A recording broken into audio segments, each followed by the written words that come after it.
Hello friends, welcome to Wow AS. Welcome to the daily MCQ discussion. Today is 12th of June 2021 और अब हम discuss करने वाले हैं आज के 5 current affair based MCQs. So let us start. Let us first discuss the question that was asked yesterday. कल का क्वेश्चन था The BECA Basic Exchange Cooperation Agreement is the agreement signed between India and which country? And some of you have given the correct answer as well. It was Nisha Rao who is the first person to give the right answer, and after that it is Divya Vasishta. They have given the correct answer. The BECA, if you see, is the Basic Exchange Cooperation Agreement, is one of the 4 foundational agreements that US signed with its allies. So BECA is signed between India and US in 2020, and this is the last of the 4 foundational agreements. That is, it is the 4th foundational agreement and the last one signed between both the countries. It is signed in 2020. Now what is this agreement all about? So this agreement is basically dealing with the sharing of geospatial data. Geospatial data. Now what is the geospatial data? This is nothing but the sharing of the locations. For example, we will use the GPS. It is basically giving us the positioning. Okay, it's similar to that. When the geospatial data is given with respect to the military intelligence, इसको बोलते हैं geospatial military intelligence sharing, and this is enabled through the BECA. ठीक है? Now what are the other 3 foundational agreements? The first one is the GSMOA. ठीक है? This was signed in 2002 between India and US. This is to share military intelligence. And next one you have is the LEMOA. This is a logistic agreement signed between India and US in 2016. And next one is the COMCASA. This is basically the agreement to share secured military communication between the 2 countries. Okay? So these are the 4 agreements. Now let us start with the first question of the day. But before that, a small announcement. We are providing the questions and the solutions in a detailed way in the PDF format. As these questions are current based, it will help you to revise all the current as well as the static part, because we are including the important static information as well. Okay, so before the exam, to score high, it is very important for you to revise current affairs, and this PDF will definitely come into handy. तो चलिए शुरू करते हैं. The first question: Consider the following statements with respect to Pake Tiger Reserve. First one: it falls within the Eastern Himalayan Biodiversity Hotspot. Second one: the PTR, that is the Pake Tiger Reserve, has a subtropical climate and receives rainfall predominantly from the southwest monsoon. Here we have to choose the correct answer. A 1 only, B 2 only, C both 1 and 2, and D neither 1 nor 2. So if you say Pake Tiger Reserve, it is located in Arunachal Pradesh. And Arunachal Pradesh is part of the, you can say, the state is part of 2 kinds of biodiversity hotspots. One is the Himalayan and second one is the Indo-Burma biodiversity hotspot. So as Arunachal Pradesh is located to the east of India, it can be said the Eastern Himalayan biodiversity hotspot majorly. Okay? So the first one is the right statement. Second one, if you see, it has a subtropical climate. This is right, because if you see the location, it's not tropical, it's more of a subtropical. It is near to the Tropic of Cancer, so it's near to the subtropical region. So it's not, as it is not tropical, it is subtropical. It can be called as subtropical climate, and it receives rainfall predominantly from the southwest monsoon. If you say there is a unique thing that happens in the northeast India, it receives rainfall heavily both from the southwest monsoon, this is southwest monsoon, as well as the northeast monsoon.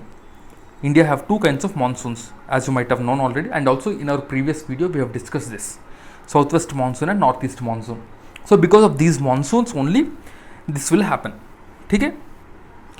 So the northeast will receive rainfall from both of these, and here the correct answer is C both 1 and 2.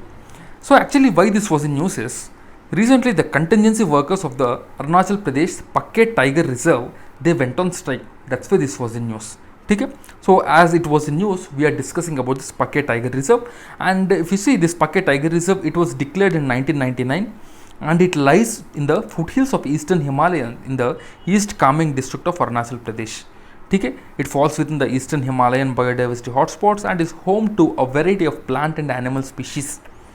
The Pake Tiger Reserve, as I told, it has subtropical climate and it receives rainfall almost from June to December because of both southwest as well as the northeast monsoons. Right? Now let's move on to the next question. See guys, I'm giving some more extra information as well. You can pause and go through this also.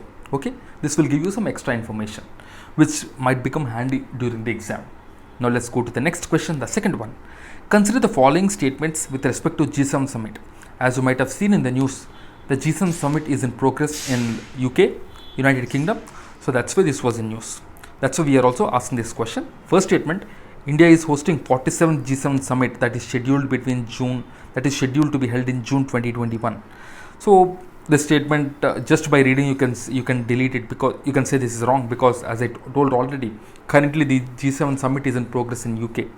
Second one, the decision taken by the leaders during the annual G7 summit are non-binding. This is right. The decisions are non-binding. The decisions taken are just, you can say they are just suggestive, and they are non-binding on the G7 countries.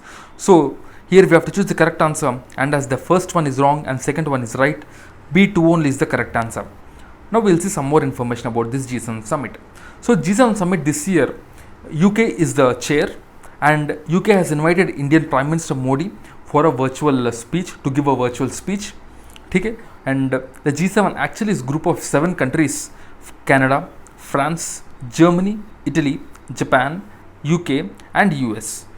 Earlier it used to be G8, but it was recently, it was in 2014, Russia was debarred from this G8 group because it has annexed Crimea. So after this Crimea annexation, the G8 became G7. And this year, the G7 theme, the summit theme is Build Back Better, because it is the COVID years what we are facing, and the world is facing this pandemic. So we have to get back and become better, is what is the theme. And the G7, as I told, it's basically a top economic countries summit, and they discuss various issues like the financial crisis, terrorism, arms control, drug trafficking, etc., etc. Okay, so as the top leaders are involved in this summit becomes a great thing, and it's a great importance when we talk about the geopolitics and the world economies. Okay, now let's move to the next question. Consider the following statements with respect to the autonomous district councils, ADCs. First one, all the members of ADCs are nominated by the governor. Second one, ADCs within their territorial jurisdiction can constitute village councils or courts for trial of suits and cases between the tribes. We have to choose the correct answer. So the first statement, if you see, all the members of ADCs are nominated by the governor. How is this possible? It is said that through these autonomous district councils, we are giving autonomy. So giving autonomy doesn't mean nomination. Autonomy means giving them more power. That means empowering them. Empowering ka matlab hai, holding some elections and other things. So the first one, you can directly eliminate the first statement. It's a wrong one. And the second statement, if you see, ADCs, autonomous district council, can constitute village councils and courts. This is right, because they have some special powers. So the second statement is right and the first statement is wrong. B2 only is the correct answer. So these autonomous district councils, if you see, they are constituted under the 6th schedule. They are constituted under the 6th schedule. And why this was in news is recently the Remma Nagas in Assam, the Regma Nagas in Assam, they have written to the Home Ministry demanding an autonomous district council. Okay? So currently, if you see the 6th schedule, it is applicable to 4 states: Assam, Meghalaya, Tripura and Mizoram. So how can you remember this? You can use some techniques, and one technique I would just like to tell you is Amimetri. This is a technique which I used to remember this: Assam, the Mizoram, Meghalaya and Tripura, Amimetri. So you can just remember like this. So this there are 10 autonomous councils in these 4 states. So there is a demand for a new autonomous council by the Regma Nagas in Assam. So these autonomous district councils have more powers, and the governor is empowered to organize and reorganize the autonomous councils. Article 244(2) and Article 275(1) of the Constitution give power to these. And each autonomous district council has 30 members, and out of these 30 members, only 4 are nominated. Rest are elected. That means 26 are elected members, and they are elected for the term of 5 years. Okay. So, and another important thing is that they have regional councils as well, and they can constitute village councils as well. So according to the customs and traditions, and according to various other factors, they can rule in the way they want. So that's why this autonomy was given, so that we can respect their customs and traditions as well. Okay, now let's move on to the next question, the fourth question. Consider the following statement with respect to iSTEM. First one, it's an initiative of the Office of the Principal Scientific Advisor to Government of India under the PM STEAC mission. Second one, it aims to strengthen the R&D ecosystem by connecting researchers with the resources. So here we have to choose the correct answer. A 1 only, P 2 only, C both 1 and 2, and D neither 1 nor 2. So iSTEM, if you see, the iSTEM is basically, it's an initiative by the Principal Scientific Advisor. This is the right statement. This is absolutely right statement. Okay, so the first one. And second statement, if you see, the main aim is to strengthen the R&D ecosystem. This is also right. So see, both 1 and 2 are the correct answer. Now we will see more information about this iSTEM. Okay, because tomorrow there's a greater chance that in the exam this question might come, a question on the iSTEM. So we will see information in such a way that if there is any question on this iSTEM, we will be able to give the correct answer. So recently, actually, why this was in news is, the Principal Scientific Advisor to Government of India announced that India can now access the COMSOL multi-physics software suite, okay, through this iSTEM academic portal, because normally these are simulation softwares which will be very costly and the researchers will not be able to afford to purchase it by themselves. So the government is trying to provide these things to the researchers. So the COMSOL platform, if you see, is a general purpose simulation software package for modeling, designs, devices, and all of these things. It can be used in engineering, manufacturing, and scientific research. Okay. So, and also one more important thing is, it is hosted by a secure Azure cloud. Azure cloud belongs to Amazon Cloud Services, and it can be used up to 60 users anywhere in the country. Now we will see information about this iSTEM. So iSTEM basically means Indian Science and Technology, Science, Technology and Engineering Facilities Map. This is the full form of iSTEM, Science, Technology, Engineering Facilities Map.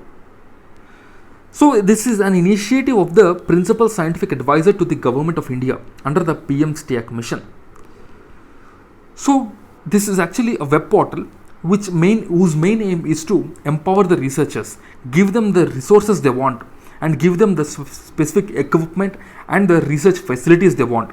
And it is the database of all this information which the researchers require. So that's why this is an important portal. Okay, and this was launched in 2020 formally. Okay, so this is about the iSTEM. Now let's move on to the next question, the last question of the day. Consider the following statements. First one, Narmada is the largest east flowing river of the peninsula, rises near the Amarkantak range of mountains in Madhya Pradesh. Second one, it transverses through Madhya Pradesh, Maharashtra and Gujarat. Here we have to choose the correct answer. So if you see carefully, the first question, the first statement, if you don't read carefully, you will think this is a right statement. But this is a wrong statement, because the Narmada is a west flowing river and not a east flowing river. And this is how UPSC will frame a question.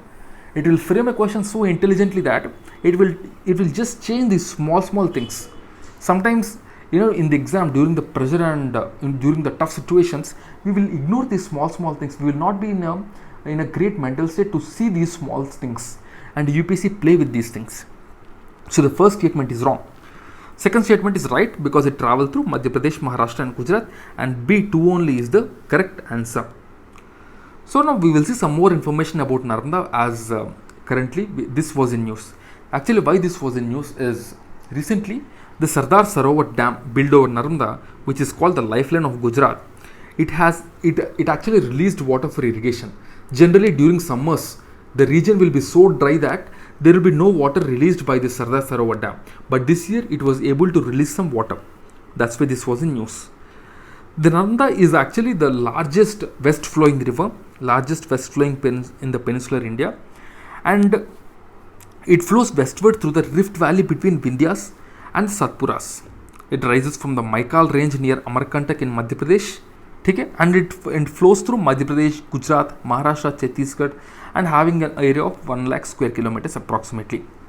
And the total length is 1310 kilometers, and in Gujarat, in the Gulf of Khambar, it meets the Arabian Sea, right? So now let's see the question of the day. So the question of the day is, The third battle of Panipat is fought between Maratha Empire and which Afghan king? You have to tell the Afghan king. Okay? So do give your answer in the comment box. I'll see who will answer first. Tomorrow, before the start of discussion, we will definitely discuss this answer. Okay? So tomorrow is Sunday, so it is on Monday we are going to discuss this answer. And before I leave, I would just like to inform you about our initiatives. We provide Vision Prelims Test Series Summary, Vision PT 365 Summary, Vision Mains Test Series Summary and Vision Monthly Magazine Summary, because our main intention and our main aim is to make the UPSC preparation easy for you, easy and effective, because this is what will make you an IAS officer. So this is what we are trying. You can find more details of this in our Telegram channel, whose details are given in the description. So that's it, friends, for the day. I'll see you again tomorrow. Thank you. Jai Hind.